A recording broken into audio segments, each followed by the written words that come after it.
Good morning student, welcome to online study. आज का हमारा टॉपिक है पत्र लेखन। तो बच्चों, पत्र लेखन जो है बहुत ही महत्वपूर्ण टॉपिक है। पत्र का मतलब क्या होता है? यानी अपने विचारों का आदान प्रदान करना। हम किसके माध्यम से करते हैं? पत्र के माध्यम से। जो भी हमारे मन में विचार होते हैं उनको किसी के पास पहुंचाने के लिए हम कौन से माध्यम से पहुंचाते हैं? वो चीज़ें पत्र के माध्यम से। तो आइए हम पत्र के बारे में पढ़ते हैं। तो पत्र कितने प्रकार के होते हैं? पत्र 2 प्रकार के होते हैं, औपचारिक और अनौपचारिक। यहाँ देखिए बच्चों, औपचारिक पत्र क्या होते हैं या औपचारिक पत्र किसे कहते हैं? औपचारिक पत्र का अर्थ है कि जो पत्र हम दफ्तर, सरकारी कार्यालय या ऑफिस वर्क के लिए हम जो अपने विचार होते हैं जिनका हम आदान प्रदान करते हैं वह किस में आते हैं? औपचारिक पत्र में। औपचारिक पत्र में हम अपने विचारों का आदान प्रदान ऑफिस, सरकारी कार्यालय, दफ्तर के या स्कूल में हम काम में लेते हैं। उसी तरह दूसरा है अनौपचारिक। अनौपचारिक पत्र क्या होते हैं?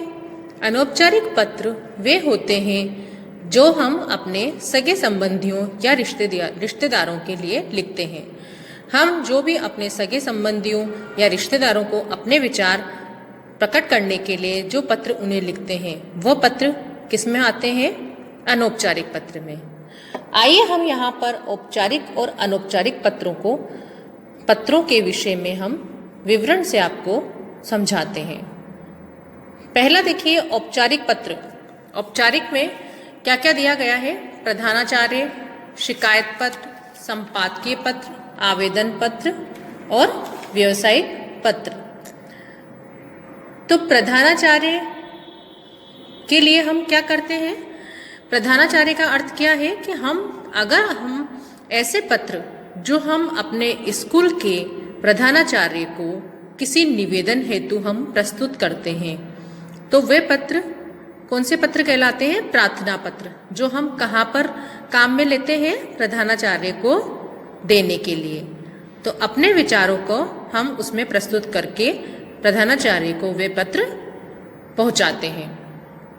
दूसरा है शिकायत पत्र। शिकायत पत्र क्या होते हैं? शिकायत पत्र वे होते हैं जिसका फॉर्मेट अलग अलग तरीकों से शिकायत के रूप में होता है। हम अलग अलग फॉर्मेट में शिकायत पत्र लिखकर अपनी समस्या जो होती है, जैसे नगर निगम या विद्युत कार्यालय में हम उन्हें पहुंचाते हैं। तो वो किस में आते हैं? शिकायत पत्र में। तीसरा है संपादकीय पत्र। संपादक पत्र में वे पत्र आते हैं जब हम किसी संपादक का मतलब क्या होता है?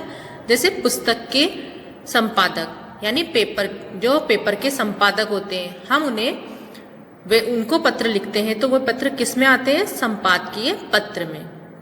आवेदन पत्र। आवेदन पत्र क्या होते हैं? जो कहीं नौकरी के लिए हम जो पत्र लिखते हैं वो आवेदन पत्र के बाद हम व्यवसाय पत्र के बारे में पढ़ते हैं। तो बच्चों, व्यवसाय पत्र क्या होते हैं?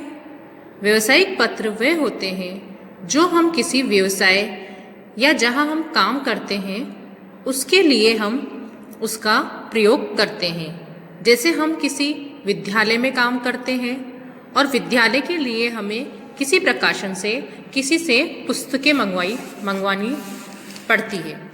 तो पुस्तकें मंगाने के लिए हम जो पत्र लिखते हैं वो किस में आते हैं? व्यावसायिक पत्र में। तो बच्चों, आपको औपचारिक पत्र के बारे में ये सब चीज़ें समझ में आ गई होंगी। ये जो भी हमने आपको टॉपिक समझाए हैं, प्रधानाचार्य, शिकायत पत्र, संपादकीय पत्र, आवेदन पत्र, व्यावसायिक पत्र, इन पत्रों को हम कहाँ पर प्रयोग लेते हैं और किन किन कार्यों के लिए हम इन पत्र का प्रयोग करते हैं। अब है दूसरा अनौपचारिक पत्र। मैंने आपको पहले ही समझाया है कि अनौपचारिक पत्र कब प्रयोग में करते हैं। अनौपचारिक पत्र का इनका प्रयोग हम अपने सगे संबंधियों या रिश्तेदारों के लिए जो अपने विचार लिखते हैं वह अनौपचारिक पत्र में आती है। इसके लिए जैसे व्यक्तिगत संबंध में कौन कौन आते हैं, जैसे माता पिता, भाई बहन, ये संबंध आते हैं।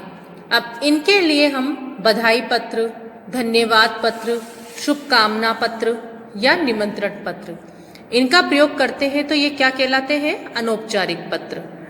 अब कुछ बातें हैं जो पत्र लिखते समय हमें ध्यान में रखनी होती है, तो ध्यान देने योग्य बातें। पहली है, पत्र लिखने के लिए सरल भाषा होनी चाहिए।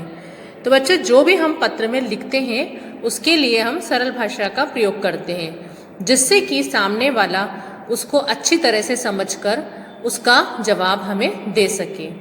दूसरा है, पत्र में सबसे पहले अपना नाम व पता लिखना चाहिए। जब हम पत्र लिखते हैं तो उसमें सबसे पहले क्या करना चाहिए, हमें अपना नाम व पता लिखना चाहिए। तीसरा है, जिसको हम पत्र लिखते हैं उसका नाम व पता स्पष्ट रूप से होना चाहिए। हमें उसका पता व उसका नाम स्पष्ट रूप से लिखना चाहिए।